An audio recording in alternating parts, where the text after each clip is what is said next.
Ashwin sweets and ஸ்நாக்ஸின் விழா கால கொண்டாட்டம். இந்த தீபாவளியை அஸ்வின்ஸின் இனிப்பு மற்றும் கார வகைகளை வாங்கி மகிழ்ச்சியுடன் கொண்டாடுங்கள்.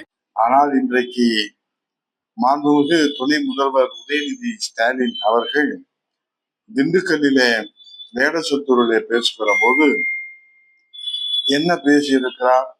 அவர் தூங்குகிற போதும், அவர் எழுந்து நடமாடுகிற போதும், அவர் உணவு உண்கிற போதும், அவர் சிந்திக்கிற போதும், அவர் சிந்தனையில இருக்கிற ஒரே கட்சியாக நம்முடைய அனைத்து இந்திய அண்ணா திராவிட முன்னேற்ற கழகம் தான் இருக்கிறது என்பதற்கு எடுத்துக்காட்டாகத்தான் திண்டுக்கல்லில் நடந்த திமுக பூத் கமிட்டி கூட்டத்திலே எதிர்கட்சியாக அனைத்து இந்திய அண்ணா திராவிட முன்னேற்ற கழகம் இருக்கிறதா இல்லையா என தெரியவில்லை என்றும், பாரதிய ஜனதாவுடன் கூட்டணி இல்லை என முதலிலே கூறினார்கள்.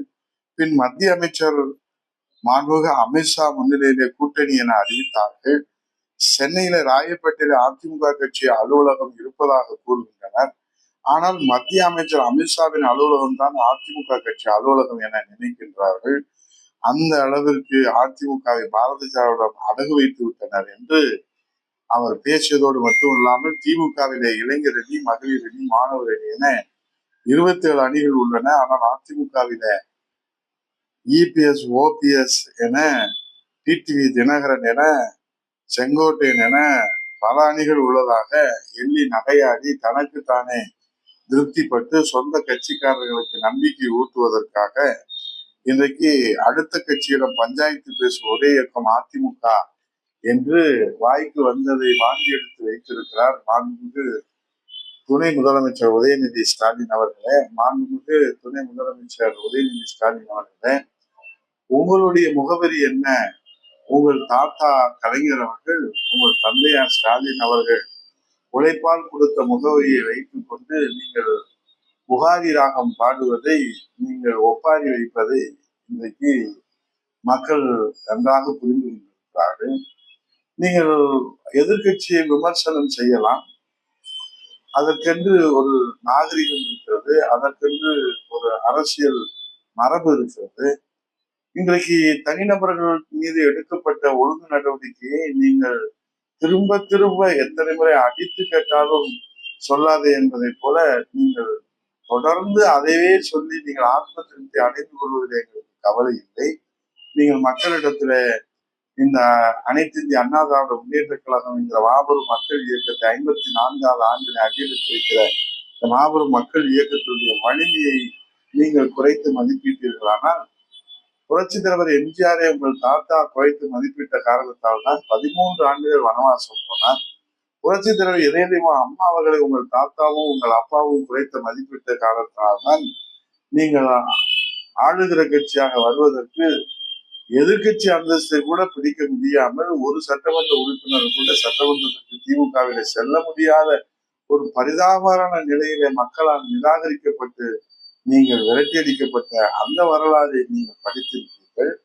இன்றைக்கு அதே வரிசையிலே தான், அதே நிலையிலே தான் புரட்சி தமிழர் ஐயா எடப்பாடியார் என்கிற ஒரு தொண்டர் நாடாள முடியுமா என்கிற கேள்விக்கு இலக்கணமாக ஒரு புதிய வரலாறை படைத்து வெற்றி சரித்திரத்தை படைத்து காட்டியிருக்கிற புரட்சி தமிழர் ஐயா எடப்பாடியாரை உங்கள் தாத்தா குறைத்து மதிப்பிட்டதை போல உங்கள் தந்தையாரும் இன்றைக்கு நீங்களும் குறைத்து மதிப்பிட்டு இன்றைக்கு வாய்க்கு வந்ததையெல்லாம் உணர்வதே தன்னுடைய அரசியல் கடமையாக மட்டுமே கொண்டு மக்கள் நலன் மறந்து அதிமுகவினுடைய எதிர்காலத்தை பற்றியே நீங்கள் சந்தேகம் கொள்ள வேண்டாம், கவலை கொள்ள வேண்டாம். அண்ணா திராவிட முன்னேற்ற கழகம் ஒரு சாமானிய தொண்டர்களுடைய இயக்கம், இது மக்கள் இயக்கம்.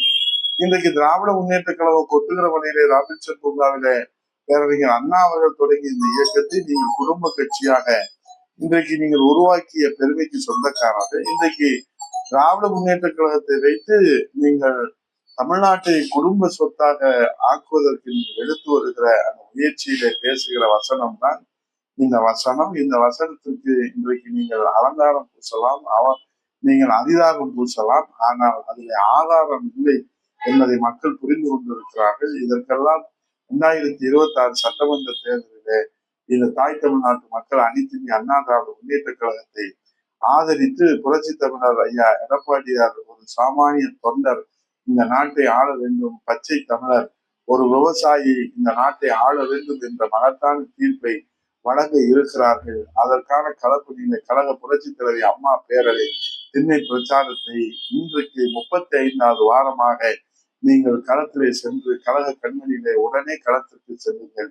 இது போன்ற இருக்கக்கூடிய பாரதிய ஜனதா கட்சியினுடைய அந்த கூட்டணியை பற்றியே விமர்சிக்கிறீர்கள். புரட்சித் தலைவர் ஐயா எடப்பாடியார் அவர்கள் கொடுத்த விளக்கத்தை நேற்றைய தினம் கூட நம்முடைய புரட்சித் தலைவர் ஐயா எடப்பாடியார் நாமக்கல் மாவட்டத்திலே இதற்கு சக்க பதிலடியும் சவுக்கடியுமாக மரணடியாக அவர்கள் புரட்சித் தலைவர் ஐயா எடப்பாடியார் அவர்கள் ஸ்டாலின் அவர்களுக்கும் உதயநிதி ஸ்டாலின் அவர்களுக்கும் அவர் கொடுத்த அந்த மரண அடியை சவுக்கடியை நீங்கள் ஒவ்வொரு வாக்காளரிடத்திலும் எடுத்துச் செல்கிற அந்த புனித பணியை மேற்கொண்டு களத்திற்கு செல்வோம். இரவுகள் பாராது, ஊர்முழக்கம் பாராது, அல்லும் பகலும் அயராது நாம் பணியாற்றுவோம். புரட்சித் தலைவர் ஐயா எடப்பாடியுடைய தலைமையிலே வெற்றி வாகை சூடுவோம். 234 சட்டமன்ற தொகுதியிலே வெல்வது நமது லட்சியம்.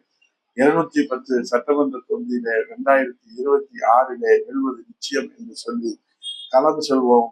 இன்றைக்கு 35வது வார கழக புரட்சித் தலைவி அம்மா பேரவையினுடைய திண்ணை பிரச்சாரத்தை வெற்றிகரமாக வீதி வீதியாக வாக்காளரிடத்தில் எடுத்து சென்று ஒரு புதிய சரித்திரம் படைப்போம் என அன்போடு அழைத்து, இது உங்களுக்கு கொடுக்கிற வேண்டுகோளாக நீங்கள் ஏற்று, இது உங்களுக்கு கொடுக்கிற உத்தரவு என்று நீங்கள் நினைத்து விடாதீர்கள், அறிவுரை என்று நீங்கள் நினைத்து விடாதீர்கள்.